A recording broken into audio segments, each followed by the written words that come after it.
भारतामध्ये वैशाख पौर्णिमेला अत्यंत महत्त्व आहे आणि भगवान बुद्धांची जी जन्मभूमी आहे भारत आहे आणि भारतामध्येच आज पाहिजे तसा धम्माचा प्रभाव दिसत नाही, परंतु या भगवान बुद्धांच्या जयंतीचं किंवा त्यांच्या जीवनाशी निगडीत काही कार्यक्रमांचं आयोजन करून जास्तीत जास्त धम्मप्रचार व्हावा आणि लोकांमध्ये सुखशांती वाढावी अशा अपेक्षेने दरवर्षी वैशाख पौर्णिमेच्या निमित्ताने कार्यक्रमाचं आयोजन भगवान बुद्ध टेकडी या ठिकाणी होत आहे।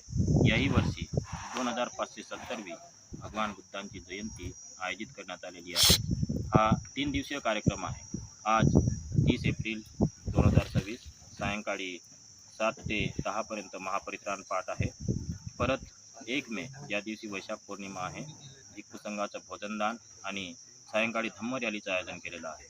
धम्म रॅलीसाठी सर्व उपासक उपासिकांना सूचना आहे की सर्वांनी सफेद वस्त्र परिधान करून रॅलीमध्ये शांतता रॅलीमध्ये सहभागी व्हावं। कार्यक्रमाचं आयोजन आहे। सर, आपली रॅली कुठून कुठपर्यंत निघणार आहे? ही जी रॅली आहे आपल्या भगवान बुद्ध टेकडीपासून तर आपलं दर्शननंद बुद्ध विहार, जेतवन बुद्ध विहार, आनंद बुद्ध विहार, तसं यावल नाका गांधी पुतळ्यापासून बोधिसत्व डॉक्टर बाबासाहेबजी आंबेडकर यांच्या पुतळ्यापर्यंत रॅली जाईल आणि परत त्याच मार्गाने रॅली आपल्या टेकडीवरती येऊन समाप्त होईल दिनांक 1 मे वैशाख पौर्णिमेच्या दिवशी। तरी या कार्यक्रमासाठी सर्व लोकांनी सफेद वस्त्र धारण करून यावं ही विनम्र आमची इच्छा आहे।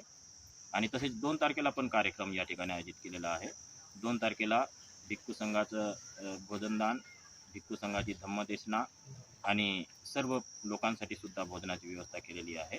तरी सर्व लोकांनी या होणाऱ्या कार्यक्रमासाठी वेळेत उपस्थित राहून सहकार्य करावं आणि जास्तीत जास्त पुण्य प्राप्त करावं। सर्वांचं मंगल